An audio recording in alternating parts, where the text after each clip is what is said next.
In our today's session, we are going to learn a new point, and that is functions of Golgi bodies. So let's start. Functions of Golgi bodies. So there are multiple functions of Golgi bodies, but among them there is a one most important function of Golgi body, and that is secretion and packaging. म्हणजे secretion आणि packaging हे या Golgi बॉडीचं most important function आहे. secretion and packaging. Other important function सुद्धा Golgi बॉडीजचे आहेत, पण आपण स्टार्टिंग या सिक्रेशन आणि पॅकेजिंग पासून करू. तर कशाचं सिक्रेशन Golgi बॉडीज मार्फत होतं, तर त्यामध्ये फॉर एक्झाम्पल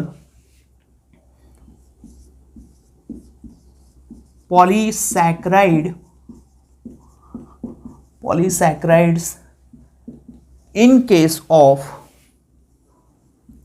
गॉबलेट सेल. म्हणजे गॉबलेट सेल जे आहे, या गॉबलेट सेलमध्ये जे पॉलीसॅकराइडचं सिक्रेशन होतं ते Golgi बॉडीज मार्फत होत असतं, राईट. देन कोलॅजिन हे काय आहे, एक प्रोटीन आहे, ठीक आहे. या कोलॅजिनचं जे सिक्रेशन होतं in connective tissues. Okay, connective tissues मध्ये होणारं कोलॅजिन या प्रोटीनचं सिक्रेशन हे Golgi बॉडीज मार्फत होतं. देन पॉलीपेप्टाइड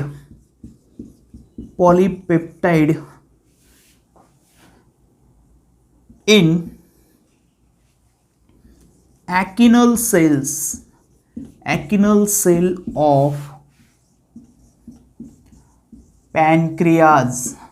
ओके, तर पॅनक्रियाज या ऑर्गन मधील ज्या ॲकिनल सेल आहेत, या ॲकिनल सेलमध्ये जे पॉलीपेप्टाइडचं सिक्रेशन होतं ते सुद्धा Golgi बॉडीज मार्फत होतं. इन केस ऑफ ॲकिनल सेल हा पॉलीपेप्टाइड इथे एक एन्झाईमचा रोल प्ले करतो. कशाचा रोल प्ले करतोय तो? एका एन्झाईमचा रोल प्ले करतोय. म्हणजे ओव्हरऑल या सर्व सबस्टन्सचं सिक्रेशन किंवा या सर्व केमिकलचं सिक्रेशन हे या Golgi बॉडीज मार्फत होतं. आणि एकदा का हे सर्व सिक्रेट झाल्याच्या नंतर या सर्व घटकांचं पॅकेजिंग, या सर्व केमिकल्सचं पॅकेजिंग व्हेसिकल्सच्या फॉर्ममध्ये होतं, right. So it is the one of the most important function of Golgi body. Function of Golgi body is secretion of hormones. बघा, हॉर्मोनचं ही सिक्रेशन सेलमधील Golgi बॉडीज मार्फत होतं. फॉर एक्झाम्पल थायरॉक्झिन या हॉर्मोनचं सिक्रेशन हे Golgi बॉडीज मार्फत होतं. हे सुद्धा फंक्शन या Golgi बॉडीजचं आहे. Then next function is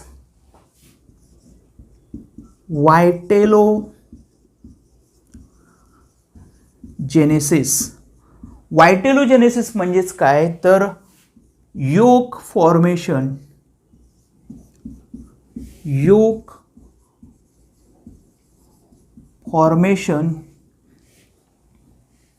व्हायटेलोजेनेसिस means yolk formation. Yolk formation कशामध्ये होतं, तर एग्समध्ये जे योकचं फॉर्मेशन होतं ते त्या सेलच्या Golgi बॉडीज मार्फत होतं, ठीक आहे. आणि त्या सेलमधील Golgi बॉडीज मार्फत हे जे योकचं फॉर्मेशन होतं ती प्रोसेस म्हणजेच व्हायटेलोजेनेसिस होय. तर काय होतं, एगमध्ये हा जो योक असतो, आणि एग हा बेसिकली काय आहे, एक डेव्हलपिंग एम्ब्रिओ आहे, बरोबर. तो काय आहे, एक डेव्हलपिंग एम्ब्रिओ आहे. आणि या डेव्हलपिंग एम्ब्रिओ डेव्हलपमेंटसाठी कशाची आवश्यकता आहे, तर रिझर्व फूड मटेरियलची रिक्वायरमेंट आहे, राईट. तर या रिझर्व फूड मटेरियलची रिक्वायरमेंट ही या योगद्वारे फुलफिल केली जाते आणि ही जी प्रोसेस आहे योग फॉर्मेशनची किंवा सिंथेसिसची यास व्हायटेलोजेनेसिस असे म्हणतात. Next function of Golgi body is cell plate formation. What is it? Cell plate formation. So what is cell plate formation? Normally जर तुम्ही पाहाल तर सेलमध्ये इक्वेटोरियल प्लेन जवळ, या इक्वेटोरियल प्लेन जवळ काही पीसेस अरेंज होतात आणि ह्या पीसेसना फ्रॅग्मोप्लास्ट म्हणतात. काय म्हटलं जातं यांना? फ्रॅग्मोप्लास्ट म्हटलं जातं. आणि हे फ्रॅग्मोप्लास्ट बेसिकली नथिंग बट कशाचे बनलेले आहेत? ते गॉल्जी बॉडीज आणि ER म्हणजे एंडोप्लाझ्मिक रेटिक्युलम यांच्या कॉम्बिनेशनचे हे पीसेस आहेत ज्यांना आपण फ्रॅग्मोप्लास्ट म्हणतोय. आणि हे जे फ्रॅग्मोप्लास्ट आहेत हे फ्रॅग्मोप्लास्ट कशासाठी हेल्पफुल आहेत? तर हे फ्रॅग्मोप्लास्ट सेल प्लेटच्या फॉर्मेशनसाठी हेल्पफुल आहेत. यापासून नंतर मिडल लॅमेलाचं फॉर्मेशन होतं. मिडल लॅमेला यापूर्वी आपण डिस्कस केलं आहे, राईट? आपण अंडरस्टँड केलं आहे. मिडल लॅमेलाचा रोल कशामध्ये असतो? तर सेल वॉलमधला सगळ्यात मिडल लेअर जो आहे, मिडल पार्ट जो आहे तो आहे मिडल लॅमेला, जो एका ग्ल्यूचं काम करतो. दोन ज्या ॲडजस्टंट सेल असतील या फॉर एक्झाम्पल या सेलना एकत्र ठेवण्याचं काम हे या मिडल लॅमेलाचं असतं. तर ह्या मिडल लॅमेलाचं फॉर्मेशन कशामुळे होतं? तर या फ्रॅग्मोप्लास्टमुळे होतं. आणि फ्रॅग्मोप्लास्ट हे बेसिकली पीसेस आहेत गॉल्जी बॉडी आणि एंडोप्लाझ्मिक रेटिक्युलमचे. Getting my point? So in the formation of middle lamella Golgi body is helpful. आणि हा जो मिडल लॅमेला आहे हा मिडल लॅमेला कॅल्शियम पेक्टेट कशाचा बनलेला आहे? तो कॅल्शियम पेक्टेटचा बनलेला आहे. कॅल्शियम पेक्टेट म्हणजे बेसिकली आपण इथे मेन्शन करू शकतो की सेल प्लेट फॉर्मेशनच्या नंतर formation of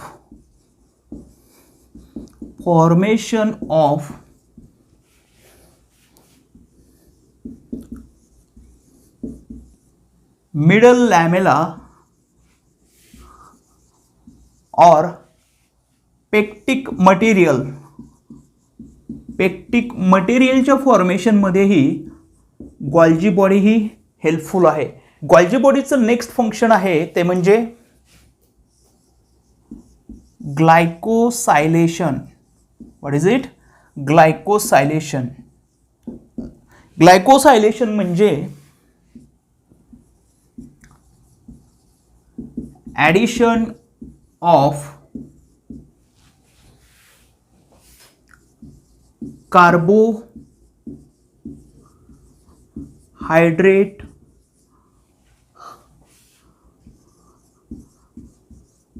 molecules or molecule in protein and lipid.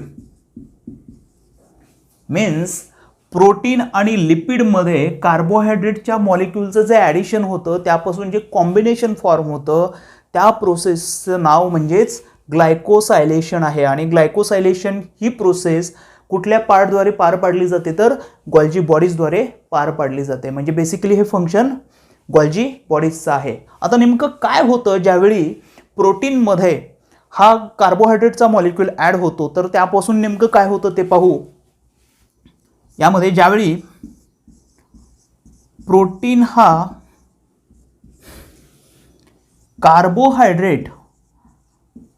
कार्बोहायड्रेटच्या molecule सोबत अटॅच होतो, ॲड होतो. इथे एक इम्पॉर्टंट पॉइंट असा आहे की यामध्ये जो कार्बोहायड्रेटचा मॉलिक्यूल आहे हा कार्बोहायड्रेटचा मॉलिक्यूल हा एक ऑलिगोसॅक्राइड आहे. काय आहे तो? एक ऑलिगोसॅक्राइड आहे. आणि यापासून एक फॉर्म झालेलं जे कॉम्बिनेशन आहे किंवा जे कॉम्प्लेक्स आहे ते कॉम्प्लेक्स म्हणजेच ग्लायकोप्रोटीन प्रोटीन होय. काय आहे हे? एक ग्लायकोप्रोटीन आहे. आणि हा ग्लायकोप्रोटीन सेल आयडेंटिफिकेशन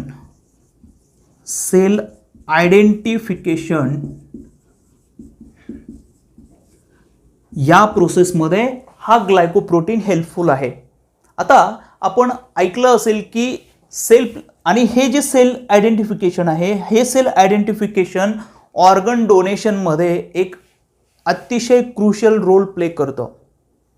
म्हणजेच आपण बऱ्याच वेळेस ऐकतो की तिथे मॅचिंग डिफिकल्ट होत आहे किंवा मॅचिंग होत नाही आहे. आता ही मॅचिंग होत नाही म्हणजे प्रत्येक इंडिव्हिज्युअल जो असतो त्या प्रत्येक इंडिव्हिज्युअलचा एक युनिक असा ग्लायकोप्रोटीन असतो. जोपर्यंत हा ग्लायकोप्रोटीन अनलेस अँड अंटिल हा ग्लायकोप्रोटीन जोपर्यंत मॅच होत नाही तोपर्यंत ऑर्गन ट्रान्सप्लांट हे इम्पॉसिबल आहे. म्हणून ह्या ग्लायकोप्रोटीनचा रोल ह्या सेल आयडेंटिफिकेशनमध्ये खूप क्रुशियल आहे. ठीक आहे.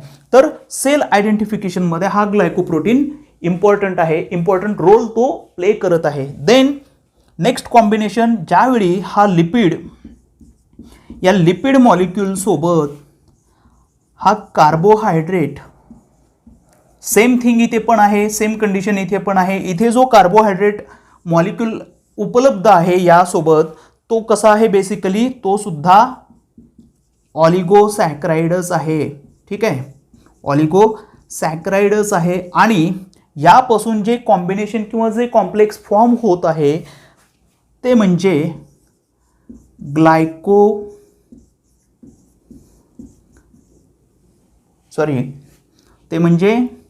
ग्लायकोलिपिड होय. What is it? It is a glycolipid. आणि हा ग्लायकोलिपिड प्रोटेक्शनमध्ये हेल्पफुल आहे. प्रोटेक्शन, आपण यापूर्वी सेल कोट किंवा प्लाझ्मा मेम्ब्रेन बद्दल ऐकलं असेल तर सेल कोट प्लाझ्मा मेम्ब्रेन संदर्भात आपण अभ्यास करत असताना हे समजावून घेतलं होतं. So at that time we have understood that the structure of plasma membrane. आपण पाहिलं होतं की प्लाझ्मा मेम्ब्रेनमध्ये जे काही प्रोटीन्स प्रेझेंट असतात ते त्यामध्ये तिथे असणाऱ्या ऑलिगोसॅक्राइड सोबत कंबाईन होतात. म्हणजे त्यापासून एक कॉम्प्लेक्स फॉर्म होतो आणि ग्लायकोप्रोटीन तिथे तयार होतं.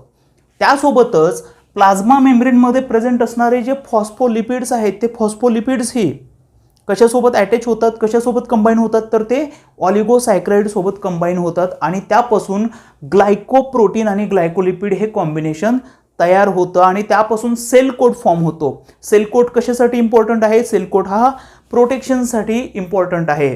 प्रोटेक्शनमध्ये सेल कोटचा एक इम्पॉर्टंट पार्ट आहे किंवा त्याचा रोल आहे. राईट.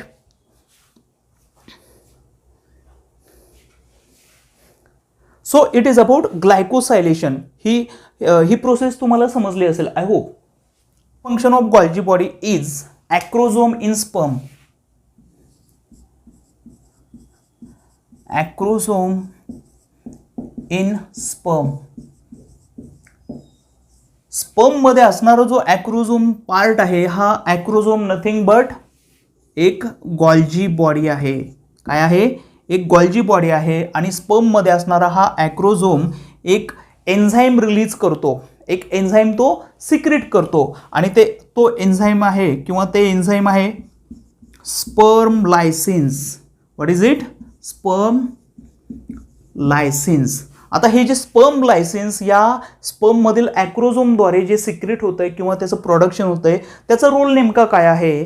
तर ज्यावेळी हा 1 किंवा ओहम आहे, या 1 किंवा ओहमचा हा जो आउटर लेअर आहे, हा आउटर लेअर जो डिझॉल्व करण्याचं काम हे या स्पर्म लायसिन या एन्झाईमचं आहे. It is what is it? It is a enzyme.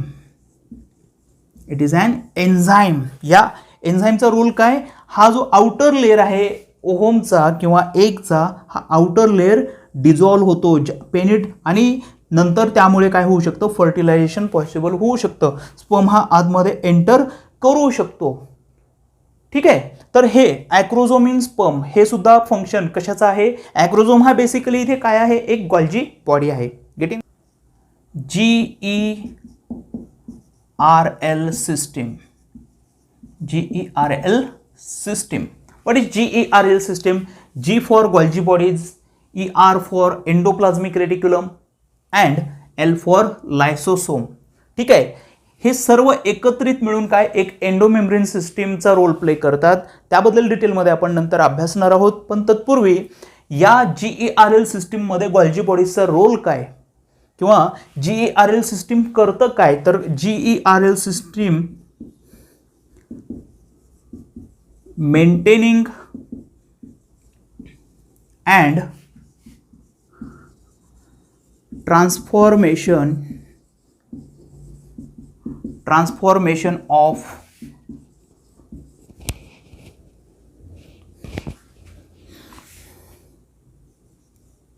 membrane from one part to another part. म्हणजे मेम्ब्रेनचं ट्रान्सफॉर्मेशन करणं आणि मेंटेनिंग करण्याचं कार्य कोणाचं आहे, या GERL सिस्टीमचं आहे. त्याशिवाय ट्रान्सफॉर्मेशन, ह्या मेम्ब्रेनचं जे ट्रान्सफॉर्मेशन आहे ते एका पार्टपासून दुसऱ्या पार्टपर्यंत करण्याचं कार्य सुद्धा या GERL सिस्टीमचे आहे. आणि या GERL सिस्टीममध्ये गोल्जी बॉडी एक इम्पॉर्टंट रोल प्ले करतो. सेलमध्ये असणारे जे मॅक्रो मॉलिक्युल्स आहेत म्हणजे लार्ज मॉलिक्युल्स, त्या लार्ज मॉलिक्युल्सची जी मुवमेंट होते या सेलमध्ये, त्या सेलला, त्या मुवमेंटला रिस्पॉन्सिबल सुद्धा हा इथला गोल्जी बॉडी आहे. गोल्जी बॉडी म्हणजेच काय करतंय, या सेलमध्ये असणारे जेवढे काही मॅक्रो मॉलिक्युल्स, लार्ज मॉलिक्युल्स आहेत त्यांची मुवमेंट, त्या मुवमेंटला रिस्पॉन्सिबल असणारा हा एक पार्ट आहे. म्हणून फंक्शनमध्ये आपण हे सुद्धा इन्क्लूड करतो किंवा त्यामुळे आपण गोल्जी बॉडीला director of macro molecular movement असे म्हणतो. Getting my point? कारण या सेलमध्ये जेवढी काही मॅक्रो मॉलिक्युल्सची मूवमेंट होते ती मूवमेंट या गोल्जी बॉडीज पासून स्टार्ट होते. ठीक आहे, ती मूवमेंट कुठून स्टार्ट होते, या गोल्जी बॉडीज पासून स्टार्ट होते. म्हणून आपण गोल्जी बॉडीजना डायरेक्टर ऑफ मॅक्रोमॉलिक्युलर मूवमेंट असे म्हणतोय. So we have understood most of the functions of Golgi bodies, but one important part of the Golgi body is, or one important function of the Golgi body is secretion and packaging. तर हे जे secretion या Golgi bodies मार्फत होतं, ते Golgi bodies मार्फत secretion तर होतं, पण ह्या सिक्रीशनचं रिलीजिंग कसे होते हा एक इम्पॉर्टंट क्वेश्चन आहे. आणि या इम्पॉर्टंट क्वेश्चनकडे आपल्याला आता पाहायचं आहे. तर हे जे सिक्रीशन होतं गोल्जी बॉडीज मार्फत या सेलमध्ये, कुठल्याही सेलमध्ये, त्या सिक्रीशनचं रिलीजिंग हे दोन वेजद्वारे होत असतं. एक आहे सिंपल डिफ्युजन, काय हे एक सिंपल डिफ्युजन, आणि सेकंड आहे reverse pinocytosis. What is it? Reverse pinocytosis. तर सायटोसिस म्हणजेच काय, तर जे लिक्विड असतं, फॉर एक्झाम्पल हा सेल मेम्ब्रेन आहे किंवा ही सेल मेम्ब्रेन आहे आणि इथे एक लिक्विड आहे आणि हे लिक्विड या सेलला टेक इन करायचं आहे. तर या सेलचं हे जे लिक्विडचं टेक इन आहे, या टेक इनलाच काय म्हटले जाते, पायनोसायटोसिस म्हटले जाते. म्हणजे होतं काय, ज्यावेळी हे लिक्विड जे आहे, हे लिक्विड याला टेक इन करण्यासाठी काय होतं, तर हा जो मेम्ब्रेन आहे, हा मेम्ब्रेन एक कप लाईक स्ट्रक्चर फॉर्म करतो आणि देन हे लिक्विड हे आतमध्ये येतं, इनसाइडमध्ये एंटर होतं आणि यानंतर याची एक व्हेसिकल तयार होते. काय तयार होते? एक स्मॉल बॅग तयार होते. आणि ही स्मॉल बॅग म्हणजेच पायनोसोम होय. काय म्हटलं जातं याला? पायनोसोम म्हटलं जातं. आणि ही जी प्रोसेस आहे लिक्विड टेक इन करण्याची, या प्रोसेसला आपण काय म्हणतो? पायनोसायटोसिस. ओके, तर ही एक नॉर्मल प्रोसेस आहे. पण in case of Golgi body, जे सिक्रेशन होत आहे सबस्टन्सचं केमिकल्सचं, आपण जे आत्ता सिक्रेशन पाहिलं होतं त्यामध्ये पॉलीपेप्टाइड आहे, त्यामध्ये पॉलिसॅक्राइड आहे, त्यामध्ये वेगवेगळे सबस्टन्स आहेत. हे सर्व सबस्टन्सचं जे काही सिक्रेशन होतं ते रिलीजिंग कुठल्या वेद्वारे होतं, तर ते रिलीजिंग जे आहे ते रिलीजिंग रिव्हर्स पायनोसायटोसिसच्या वेद्वारे होतं. म्हणजे ही प्रोसेस पायनोसायटोसिस आहे, तर याच्या अपोजिट प्रोसेस होते. म्हणजे फॉर एक्झाम्पल हा गॉल्जी बॉडीचा मेम्ब्रेन आहे किंवा लेयर आहे, फॉर एक्झाम्पल हा सिस्टर्ने आहे, एक सिस्टर्ना आहे आणि या सिस्टर्नामध्ये फॉर एक्झाम्पल एक हे केमिकल काय करायचे आहे, सिक्रेट करायचं आहे, राईट, या सिस्टर्नेद्वारे. तर होईल काय, हा मेम्ब्रेन इथे काय करेल, एक असा एक स्ट्रक्चर इथे फॉर्म करेल, कप लाईक स्ट्रक्चर, आणि हे स्ट्रक्चर इथे येऊन हा भाग नंतर पिंच्ड ऑफ होईल, म्हणजे हा पूर्ण इथून मुक्त होईल, वेगळा होईल, आणि या पद्धतीने केमिकल्स काय होतात, रिलीज होतात. याला काय म्हटलं जातं, रिव्हर्स पायनोसायटोसिस. आपण काय करतो इथे काय पाहिलं होतं आपण, मेम्ब्रेन लिक्विड टेक इन करणं, याला आपण पायनोसायटोसिस म्हणतोय. पण हे लिक्विड इथून काय करतोय आपण पिंच्ड ऑफ करतोय किंवा गॉल्जी बॉडी पिंच्ड ऑफ करते, याला काय म्हटलं जातं, रिव्हर्स पायनोसायटोसिस म्हटलं जातं. बघा, आय होप तुम्हाला हे सर्व मुद्दे समजले असतील. गॉल्जी बॉडीजचे जे काही फंक्शन्स आहेत त्या गॉल्जी बॉडीजच्या फंक्शन्समध्ये मोस्ट इम्पॉर्टंट फंक्शन आहे सिक्रेशन आणि पॅकेजिंग. त्यामध्ये आपण डिटेलमध्ये अभ्यास केला, त्यामध्ये पाहिलं की त्यामध्ये ॲकिनल सेल्स असतील, पॅनक्रियाजमध्ये असणाऱ्या गॉबलेट सेल असतील आणि डिफरंट पार्ट्स असतील, ॲक्रोझोम असतील. मेन फंक्शन हे सिक्रेशन आहे. याशिवाय ॲडिशन, कार्बोहायड्रेट मॉलिक्यूलचं ॲडिशन आपण आत्ता अभ्यासलं. यामध्ये आपण बघितलं की ग्लायकोलिपिड आणि ग्लायकोप्रोटीनचा रोल नेमका कसा आहे, त्यांचा रोल काय, सेल आयडेंटिफिकेशनमध्ये, ऑर्गन ट्रान्सप्लांटेशनमध्ये, असे डिफरंट फंक्शन्स गॉल्जी बॉडीजच्या आहेत. आय होप तुम्हाला हे सर्व मुद्दे समजले असतील. जर तुम्हाला हे सर्व मुद्दे समजले असतील तर प्लीज लाईक करा, शेअर करा आणि सबस्क्राईब करा.